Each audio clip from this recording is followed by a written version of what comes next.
And Trump announcing tariffs on imports from Canada of 35%. Donald Trump signing into legislation a law intended to crack down on the flow of illicit fentanyl. I'm Andrew Rafferty, and this is on. Canada just pulled the trigger, and one U.S. state could be economically erased.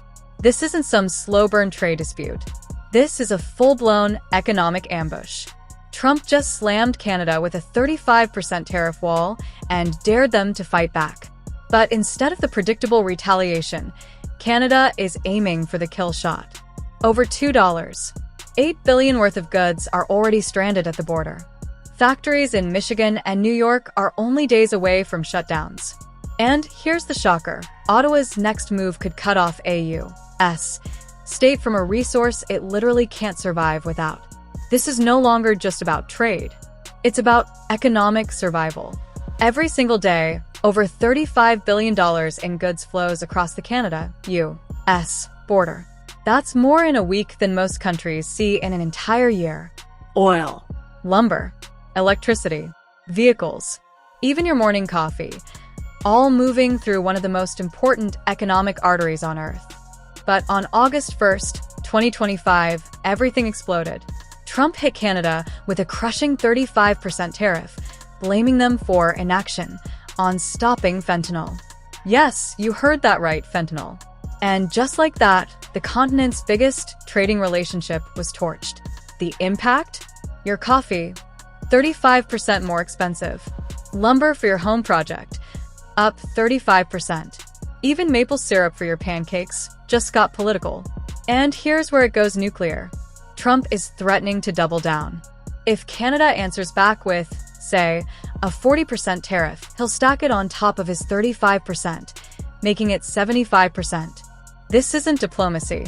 This is economic brinkmanship, and both countries are now teetering on the edge of a trade war that could make 2025 the year the North American economy broke. This is extortion disguised as economic policy, and it's about to explode into something far bigger. Trump's tariff war with Canada isn't just a headline. It's already hitting your wallet hard. The average U.S. household will pay an extra $1,300 in 2025. Not in taxes and prices. Because here's the truth. Corporations don't absorb tariffs. You do. From groceries to gas to construction materials, every single dollar of this trade war is being pulled straight from your pocket.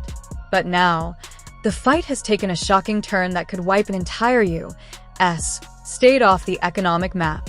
Let's talk about Alaska. It's the only U.S. state completely cut off by land from the rest of the country. And there's just one way to drive there. Through Canada. No shortcut. No bypass. No backdoor. Just a long stretch of Canadian highway that America has always taken for granted. But now, Canada has realized something dangerous. It's holding a geopolitical chokehold. And it's ready to squeeze. British Columbia just passed emergency legislation allowing punishing tolls on every U.S. commercial vehicle heading for Alaska. And that's not all. They're weighing a rule that would force every U.S. truck to use Canadian-manufactured fuel additives or face massive non-compliance fines. Translation: if you're hauling goods to Alaska, you either pay Canada or you don't get through. This isn't just a trade dispute anymore. This is geographic blackmail. Canada just weaponized the map. And here's where it gets absolutely insane. They're not stopping with Alaska. Ottawa is unleashing a full-scale economic retaliation machine aimed at the entire United States. Sectors from agriculture to manufacturing to energy are now in the crosshairs. The strategy is simple: hit America where it hurts the most, and make every political leader feel the pressure from their own voters. This is no longer a tariff fight. This is a test of, and every move Canada makes is colder, sharper, and more devastating than the last. Let's talk about the punches already landing. Nova Scotia just banned every U.S. business from bidding on government contracts, billions in deals gone in an instant. Manitoba wiped every single American alcohol brand off store shelves overnight.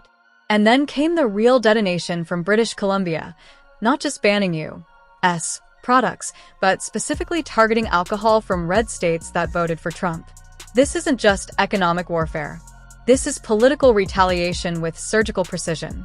But here's what should keep Washington up at night, what Canada quietly built behind the scenes.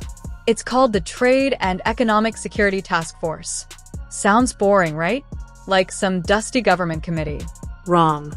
This is Canada's economic war room, a classified, centralized strike center designed to map out U.S. supply chain choke points and hit them where it hurts most. And according to leaked documents, they already have over 60 retaliation scenarios ready to deploy.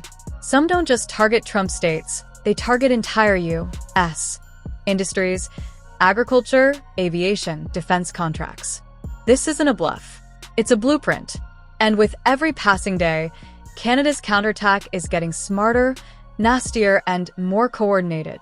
They're partnering with Indigenous communities, labor unions, and industry leaders to amplify the damage, not just to American companies, but to the political power base behind them. The U.S. thought it could strong-arm its neighbor. Instead, it woke a sleeping giant with a scalpel, and that giant is now carving up America's economic lifelines one artery at a time. And here's the chilling truth. Once you see how precise this is, you realize this isn't a trade war anymore. It's a long-term economic siege, and it's only just begun. It's like that one massive fight in a relationship, the kind where both sides keep escalating until someone says something they can never take back. Only this isn't a couple. This is two countries that share the world's longest border. Here's the reveal that changes everything and exposes just how fragile America really is. Alaska isn't just geographically isolated. It's economically trapped. And Canada? They hold the key.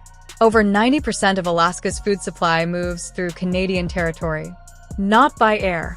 Not by sea. By truck, every single day. And it gets worse. Alaska's oil industry, the backbone of U.S. energy independence, depends on critical parts, rigs, and heavy equipment that must also cross Canadian land. No Canada, no oil. No oil, no energy security. And now the political trap is snapping shut. Alaska's Republican governor, its congressional delegation, all loyal to Trump, loud supporters of his tariff war, are now staring down the barrel of economic annihilation triggered by the very policy they backed. And here's the kicker. Canada isn't even breaking international law. They're just charging for infrastructure use and enforcing environmental compliance. Sounds harmless until it strangles an entire state's economy. This is asymmetric warfare at its most brilliant and its most brutal. Trump threw a tariff punch. Canada responded by grabbing Alaska's oxygen line. And they could pull the plug anytime. Washington can't stop them. But here's the part no one's talking about. Canada supplies 20% of U.S. oil imports and 85% of U.S. electricity imports. If they really wanted to twist the knife, they could start playing games with energy supplies. And before you say, that would hurt Canada too. You're right, but you're missing the point.